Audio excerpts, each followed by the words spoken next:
Anyway, they indicated at that point that they were being taken over. Well, I got away from the organization and wrote the book and all that. Years passed, and about 7 years ago, I have a friend in Scottsdale, Arizona, named Conrad Murphy. And Conrad goes to a lot of places. He races boats and cars, and he's fairly active fellow in business. Anyway, Conrad is invited to give the morning devotional at some big business breakfast, like for the Arizona 500 Club or something like that. And so he rang me. He says, "Look, guess who I'm going to give the breakfast benediction right next to, who's sitting right next to me next week is Edward Teller."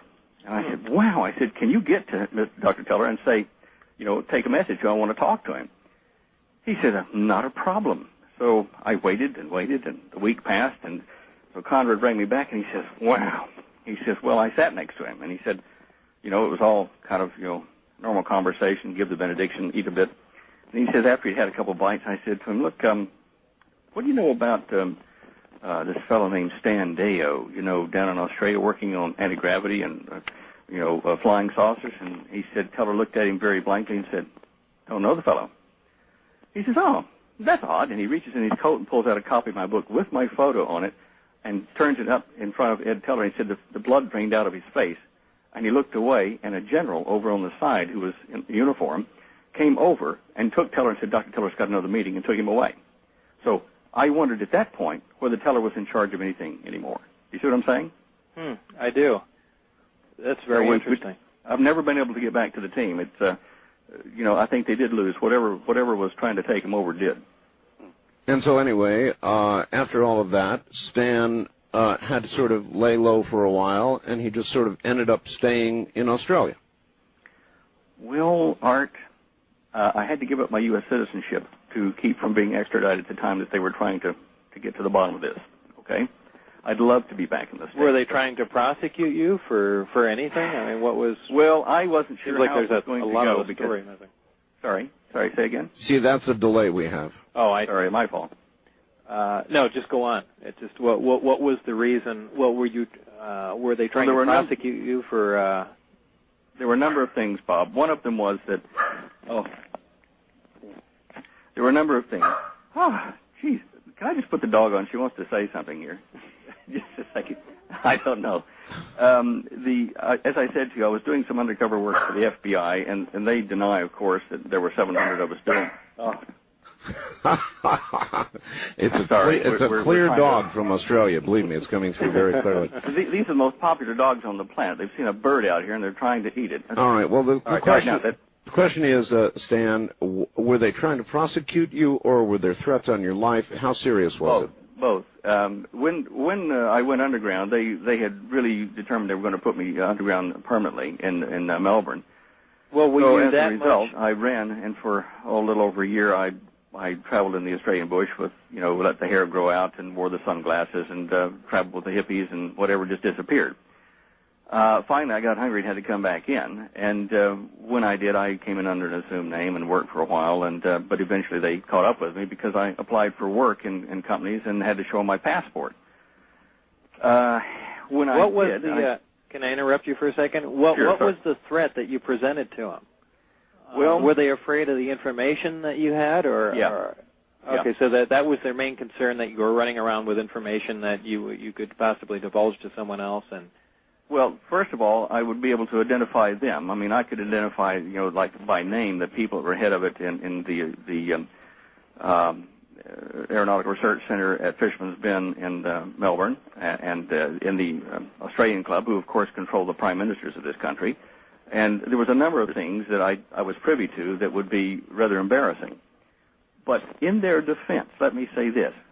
Now that I've had time to think about it, if I'd have been in their position and they were holding the secrets they were and were under the pressures they were, I would probably have ordered my execution as well.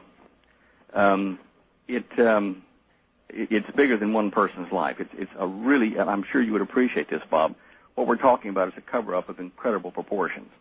Were you able to continue your research, or did they have all the requisite hardware? Of course they did. I did do some. I did play around a bit what I could do, but I didn't have access to high temperature coating. I couldn't put my barium titanate or anything else on the capacitive surfaces. But your that video you did with the little ship that had the thermionic converter on it, I don't know why you had to have an element, whatever it was, 1115, because we were quite aware that you could convert thermal energy at around 37 gigahertz on the sampling frequency. You could take random heat and convert it into flowing electric energy. Well, that's just a thermionic generator. I mean, yeah. That's it. But all that does is that's just providing electrical power. That's correct. As I say, we didn't need 115 to do that, though. Well, yeah, no one does. I mean, that's how. Space thermionic generators just use plutonium to warm essentially a thermocouple using a Seebeck effect or whatever to produce electrical energy. However, the basis of the craft that I worked on, the electrical energy was merely a byproduct. That was not how the entire craft operated. That's where the 115 came in. Now, the other thing I noticed in here is you were using gravity wave A and gravity wave B focus fields. Mm-hmm. In the stuff we were working on, the field we would generate was in a toroidal field that would curl. Well, that's exactly how this was generated. It was essentially in a toroid around the craft. Oh, okay. In fact, I just have some of the animators gave me some fantastic graphics that I haven't really been able to post anywhere, but I did want to put them up on the web somewhere because there are a lot of people that are interested in the actual propagation of the gravity field, and I was just about to give those to the guys that handle our web page, and it might be worth having a look at that. What's the website? Look, is it on your site? Just go to my site and you'll be able to jump right over. Stan, we're out of time in this half hour, but from what I've heard, I think that you two should be communicating. I know. Well, I never have been able to reach Bob. He kind of did like I did, went to ground, I think. Yeah. Well, what I'll do is I'll provide Bob with your number in Perth. Okay. With your permission, is that all right?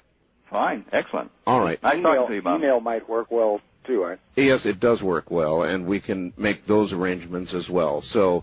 Well, that would be fine. Yeah, I'd like to talk to him. All right, Stan. Thank you very much, and we'll put you two in contact. All right. Good night. All right. Good night from America, and we'll be right back with Bob Lazar and Gene Huff. This is Coast to Coast AM.